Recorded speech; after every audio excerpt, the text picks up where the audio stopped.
end on November 11, 1918.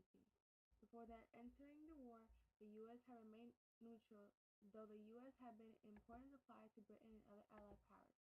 During the war, the U.S. mobilized over 4 million military personnel and suffered 110,000 deaths, including 43,000 due to the influenza pandemic.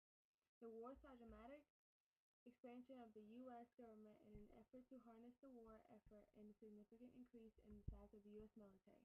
After a slow start in mobilizing the American economy and manpower, by spring 1918 the U.S. was poised to play a decisive role in the conflict.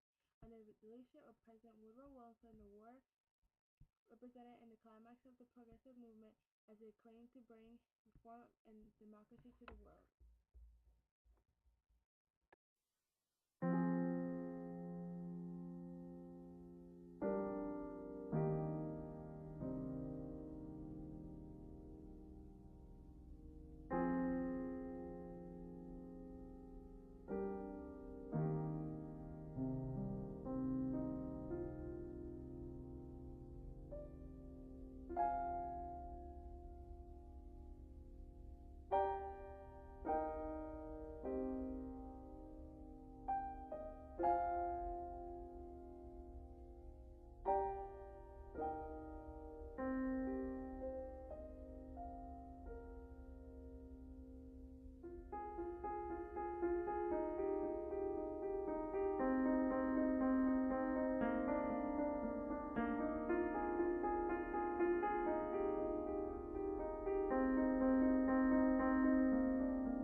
As a result of the USA joining the war in 1960, industry production in America boomed.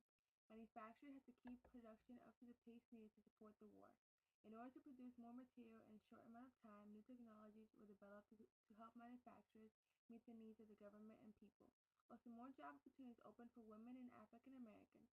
While the men who would usually work in the factories were off fighting in the war, women became the main population of the factories, and African Americans migrated to the cities to find jobs. During this time, as industry boomed, so did the economy. More previously unemployed people held jobs, and the finances of the public, which had been poor since the recession of 1897, improved. However, as the war ended and soldiers started to return home, they, there was less need for workers in factories.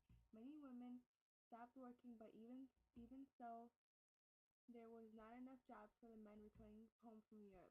This rising unemployment after a time of industry and economic prosperity planted the seed of coming Great Depression. Industry, many American men were serving overseas in the war, and therefore unable to hold their job in factories. In order to fill the vacancy, companies allowed women to work in previously male-only jobs. Women began flocking to factories and working in industries in order to support their families while their male relatives were away at war. This independence of working women carried over into the after effects of the World War I. Previous to the war, many women had embarked on campaigning for universal suffrage, but unfortunately, American politicians were not ready to give women the right to vote. However, that attitude changed after the war. Strength and independence was equal to men. They had helped the war cause in so many ways. President Wilson urged Congress to give women the same rights as men because they deserved it. We have made partners of the women in this war. Shall we admit them only to partnership of suffering and sacrifice and toil, and not a partnership of privilege and right? Was said by Woodrow Wilson. World War I hugely affected the politics of America due to the ratification of the 19th Amendment. World War I became a display of new technologies in warfare. The fighting of the 19th century was obsolete in the war. Trench fighting with heavy gunfire and biological weapons were the warfare of the First War. After the war, Americans felt that they had been too hasty in joining a war in Europe.